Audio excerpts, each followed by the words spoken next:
Marley Bird YouTube channel, brought to you by Red Heart Yarns. In this video, I want to talk to you about doing the gauge swatch for your Textured Triangle Shawl. As you know, this is the knit along for the 2017 season right here on the Marley Bird YouTube channel, and we are making a beautiful Textured Triangle Shawl.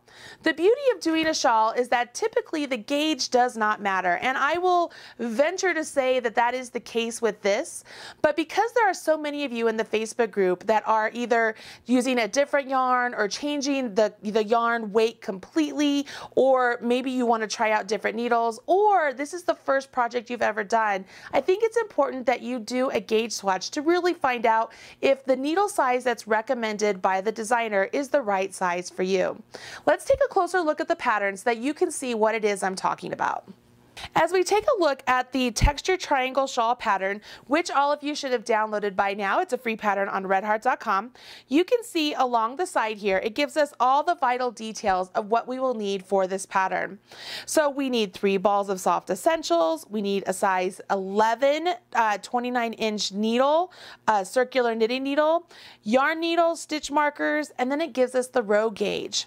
This gauge is exactly the measurements per stitch repeat and row repeat that the designer Diane Moyer got to achieve the size of shawl that she achieved, okay? So what that means is Diane used a size 11 knitting needle, and when she knit in Stockinette Stitch, and we're basing this on Stockinette Stitch because that's what it says here in the gauge, she got 10 stitches for 4 inches, and she got 16 rows for 4 inches. So what I want you to do is do a gauge swatch. Grab the yarn you plan on using, grab the size needles that you plan on using. Hopefully you should be starting off with a size 11. That's where you should begin. Start off with your size 11 needles and cast on 20 stitches. Once you cast on 20 stitches, go ahead and jump into Stockinette Stitch. I don't want you to worry about doing garter stitch along the bottom or garter stitch along the edges or along the top. I purely want you to do some Stockinette Stitch. And if you don't remember what Stockinette is, it's where you knit on one side and purl on the next side, so you get this really nice fabric. I want you to make your swatch till it's approximately 4 inches tall, okay? And then you'll bind it off. And so you have something similar to this. Once this is done, because we're not going to worry about washing or blocking our swatch since we're using an acrylic yarn, I am taking it off of the needles. Remember I said bind off. You absolutely want to do that. Do not just keep this on your needles and then measure it. I want you to bind off, okay? Bind off and lay it down flat. And what we want to do then is grab a tape measure or a Susan Bates knit check, whichever one works for you, and we're going to measure the number of stitches and the number of rows.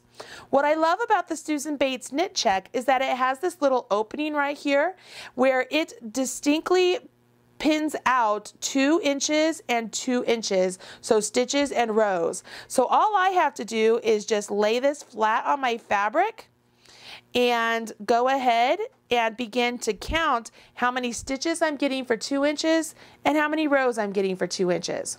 Well, if the pattern says I need 10 stitches for 4 inches, then that means 10 divided by 2 is 5. So I need 5 stitches. So let's count. 1, 2, 3, 4, 5. And I have half of a stitch right there. That half a stitch is very important. Do not dismiss it, okay? You want to make sure you count that half a stitch, because over the grand scheme of things, that half a stitch becomes a full stitch when it gets to 4 inches, right? So instead of getting 10 stitches, I'm getting 11 stitches.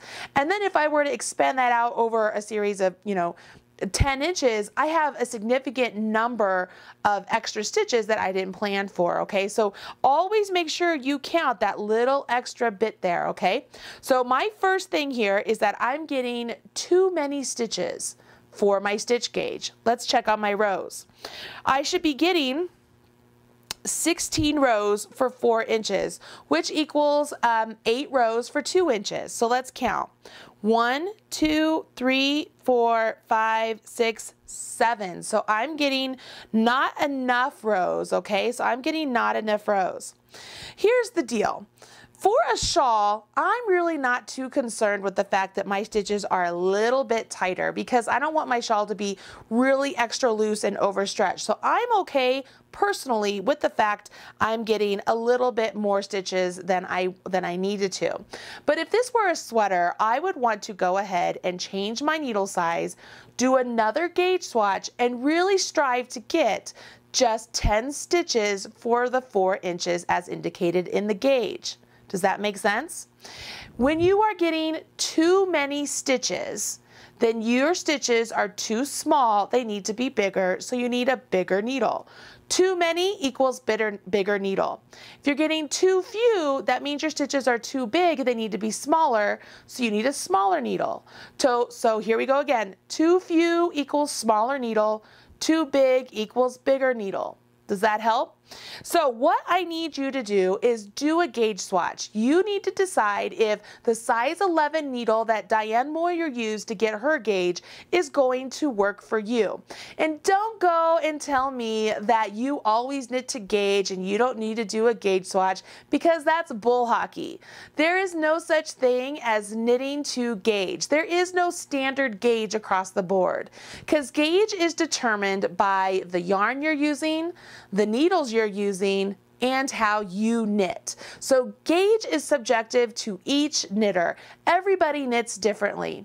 I typically knit rather tight, so it does not surprise me that my gauge is a little bit tighter than Diane Moyer's. And I'm typically, I often have to go up a needle size in other people's patterns.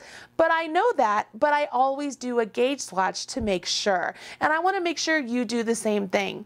I understand a gauge swatch seems like it's just extra work and it's not necessary, but it's good for you to get into the practice of doing gauge swatches when you're doing things like this, especially when you start moving into things where the gauge matters more because it has to fit, like sweaters, okay? So I want you to get in the habit of this. And I also want to make sure that when you're making your shawl, you don't run out of yarn. If your stitches are too big and you're just going along happy-go-lucky and all of a sudden you run out of yarn, you're going to be upset, right?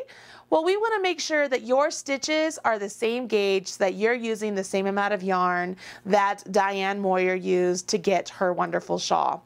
Hopefully this helps you understand how a gauge swatch has worked. Once you do your gauge swatch, you are ready for video 1, where you make this really great section 1 of the Textured Triangle Shawl, and you actually have Stockinette Stitch in this portion. So it'll be really easy for you to take your gauge swatch and compare it to what your actual shawl swatch or shawl is working along, so you can see if you're getting the same gauge. All right, so don't rip out that gauge swatch.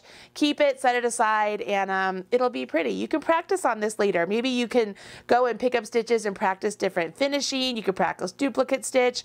There's lots of good things for this. Shoot, it could be your new mug rug, right? A new coffee cozy, a coffee coaster. How about that? Whatever it is, go and make sure you do your gauge swatch, and let's begin the knit along for 2017. I'm excited you're joining me, and let's get started. Thanks, guys. I'm Marley Bird, proud spokesperson for Red Heart Yarns, and you are watching this video on the Marley Bird YouTube channel. Bye.